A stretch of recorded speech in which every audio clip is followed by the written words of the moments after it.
Welcome to the FanBros, the show where the bros are fans. Doodle.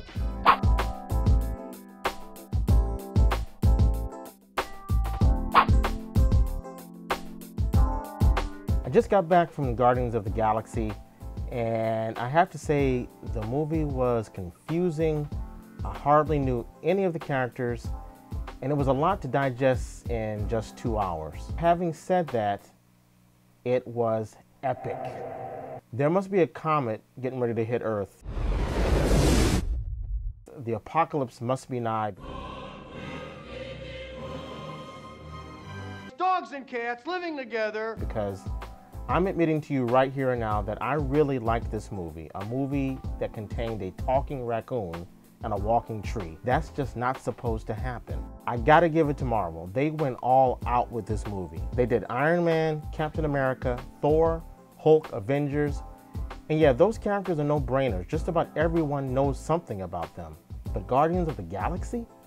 I only vaguely knew them from the 70s, and these are all new characters. I imagine very few of the mainstream movie-going public is even aware that these characters exist. So how did they manage to make it all work so well? Fun.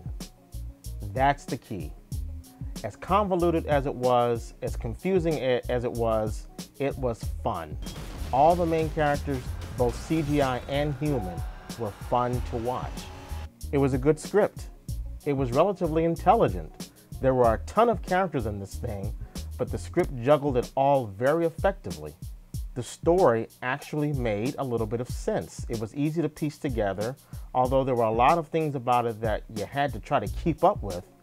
If you stopped and thought about it, the story did make sense. Humor. It made me laugh. Everyone had a line that made me laugh.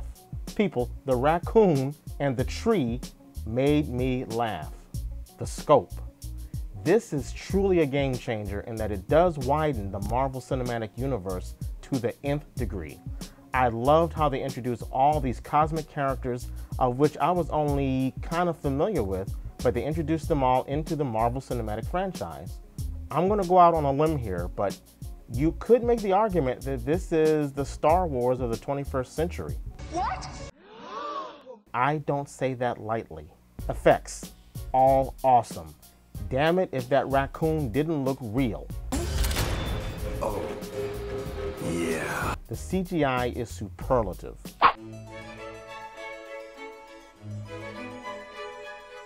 The soundtrack. Some of you younger geeks out there probably won't be able to appreciate the music that was used in this film. The music is great.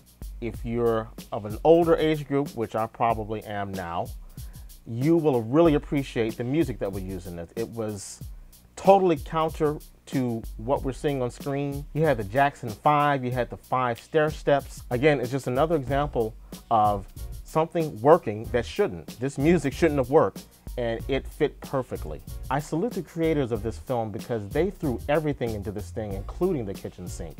They've taken the Marvel Cinematic franchise cosmic, and I can't help but respect the fact that they gambled on an obscure comic book property and turned it into, dare I say it, one of the best Marvel movies yet. And as a matter of fact, I liked it better than the Avengers.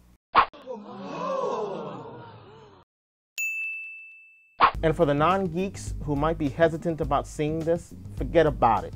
Go see it. Put it like this. My wife went with me to see it. She knows nothing about comic books, and she loved it. For that alone, Guardians of the Galaxy gets 4 reels. So with Winter Soldier and Edge of Tomorrow, and now this, that's 3 movies in one summer that I've enjoyed, which, as I said, means the comet or the apocalypse is nigh. And that's the martini.